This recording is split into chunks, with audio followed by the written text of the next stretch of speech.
ನಮಸ್ಕಾರ ವೀಕ್ಷಕರೇ, ನೀವು ಇಷ್ಟಪಡುವಂತಹ ಸ್ತ್ರೀ ಅಥವಾ ಪುರುಷ ಅಥವಾ ಅನೇಕ ವರ್ಷಗಳಿಂದ ನೀವು ಜೊತೆಯಲ್ಲಿದ್ದು ಈಗ ಇದ್ದಕ್ಕಿದ್ದಂತೆ ಅವರು ನಿಮ್ಮನ್ನು ಏನೂ ಕಾರಣವಿಲ್ಲದೆ ತಿರಸ್ಕಾರ ಮಾಡ್ತಾ ಇದ್ರೆ ಅಥವಾ ಬೇರೆಯವರ ಕುಮ್ಮಕ್ಕಿನಿಂದ ನಿಮ್ಮನ್ನು ದೂರ ಮಾಡಿಕೊಳ್ತಾ ಇದ್ರೆ, ನೀವು ಈ ಒಂದು ಶಕ್ತಿಶಾಲಿ ತಂತ್ರವನ್ನು ಸುಲಭವಾಗಿ ಸರಳವಾಗಿ ನಿಮ್ಮ ಮನೆಯಲ್ಲೇ ಮಾಡೋ ಮೂಲಕ ನೀವು ಶಾಶ್ವತವಾಗಿ ಅವರನ್ನು ನಿಮ್ಮ ಕೈವಶವನ್ನಾಗಿ ಕೈಗೊಂಬೆಯನ್ನಾಗಿ ಮಾಡಿಕೊಳ್ಳಬಹುದು.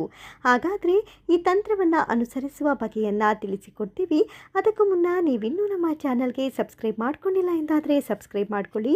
ಹಾಗೆಯೇ ನಿಮ್ಮ ಎಲ್ಲ ಗುಪ್ತ, ಕಠಿಣ, ಘನಘೋರ ಎಂಥದ್ದೇ ಸಮಸ್ಯೆಗಳಿದ್ರೂ ಬಗೆಹರಿಸಲಾಗದ ಸಮಸ್ಯೆಗೂ ಗುರೂಜಿಯವರು ಶಾಶ್ವತ ಪರಿಹಾರವನ್ನು ನೀಡಿ ನೆಮ್ಮದಿಯ ಜೀವನಕ್ಕೆ ಅನುವು ಮಾಡಿಕೊಡ್ತಾರೆ. ಕಾಂಟ್ಯಾಕ್ಟ್ ಮಾಡಿ ಸ್ಕ್ರೀನ್ ಮೇಲೆ ಕಾಣ್ತಾ ಇರುವಂಥ ನಂಬರ್ಗೆ.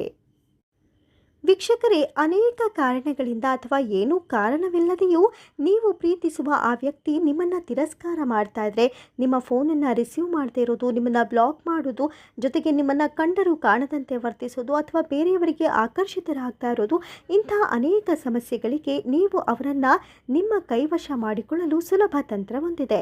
ಇದನ್ನು ಭಾನುವಾರ ಮುಸ್ಸಂಜೆ ಅಂದರೆ ಸಂಜೆ 5:30ರಿಂದ 6 ಗಂಟೆಯ ಸಮಯದಲ್ಲಿ ಈ ಒಂದು ತಂತ್ರವನ್ನು ಅನುಸರಿಸಿ. ಒಂದು ಮೊಟ್ಟೆಯನ್ನು ತೆಗೆದುಕೊಳ್ಳಿ. ಆ ಮೊಟ್ಟೆಗೆ ಅವರ ಹೆಸರನ್ನು ಬರೆಯಿರಿ. ಆ ಮೊಟ್ಟೆಯ ಮೇಲೆ ಈ ರೀತಿಯಾಗಿ ಹೆಸರನ್ನು ಬರೆದುಕೊಳ್ಳಿ. ನೋಡಿ, ನಾನು ಇಲ್ಲಿ ದಾಕ್ಷಾಯಿಣಿ ಎನ್ನುವಂಥ ಹೆಸರನ್ನು ಬರೆದುಕೊಳ್ತಾ ಇದ್ದೀನಿ.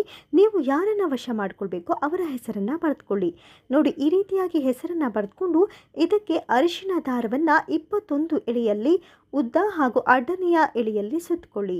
ನೋಡಿ, ಈ ರೀತಿಯಾಗಿ ಸುತ್ತಿಕೊಂಡ ನಂತರ ಒಂದು ನಿಂಬೆಹಣ್ಣನ್ನು ಈ ಮೊಟ್ಟೆಗೆ ಮಂತ್ರಿಸಿ ಅದನ್ನು ಅರ್ಧ ಹೋಳನ್ನಾಗಿ ಮಾಡಿಕೊಂಡು ಅದಕ್ಕೆ ಅರಿಶಿನ ಹಾಗೂ ಕುಂಕುಮವನ್ನು ಹಚ್ಚಿಕೊಳ್ಳಿ.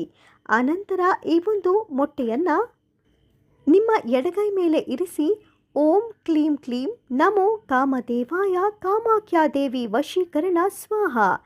ಮತ್ತೊಮ್ಮೆ ಹೇಳ್ತಾ ಇದ್ದೀನಿ, ಓಂ ಕ್ಲೀಂ ಕ್ಲೀಂ ನಮೋ ಕಾಮದೇವಾಯ ಕಾಮಾಖ್ಯದೇವಿ ವಶೀಕರಣ ಸ್ವಾಹ ಎನ್ನುವಂತಹ ಈ ಒಂದು ಮಂತ್ರದೊಂದಿಗೆ 21 ಬಾರಿ ಜಪಿಸಿ. ಇದಾದ ನಂತರ ಈ ಮೊಟ್ಟೆಯನ್ನು ಅವರು ಯಾವ ದಿಕ್ಕಿನೆಡೆಗೆ ನಡೆದುಕೊಂಡು ಬರ್ತಾರೆ ಆ ದಿಕ್ಕಿನೆಡೆಗೆ ಹೊಡೆದು ಬನ್ನಿ. ಆ ರೋಡ್ನಲ್ಲಿ ಇವರು ಸಂಚರಿಸಿದರೆ ಸಾಕು, ಅವರು ಸಂಪೂರ್ಣವಾಗಿ ನಿಮ್ಮ ಕೈವಶವಾಗ್ತಾರೆ. ಈ ಹೆಚ್ಚಿನ ಮಾಹಿತಿಗಾಗಿ ನೀವು ಗುರೂಜಿಯವರನ್ನು ಸಂಪರ್ಕಿಸಿ. ಇಷ್ಟು ಮಾತ್ರವಲ್ಲ, ನಿಮ್ಮ ಯಾವುದೇ ಸಮಸ್ಯೆ ಇರಲಿ ಗುರೂಜಿಯವರು ಅದಕ್ಕೆ ಶಾಶ್ವತ ಪರಿಹಾರವನ್ನು ಅನುಸರಿಸುವ ಬಗೆಯನ್ನು ನಿಮಗೆ ತಿಳಿಸಿಕೊಡುತ್ತಾರೆ. ಧನ್ಯವಾದಗಳು.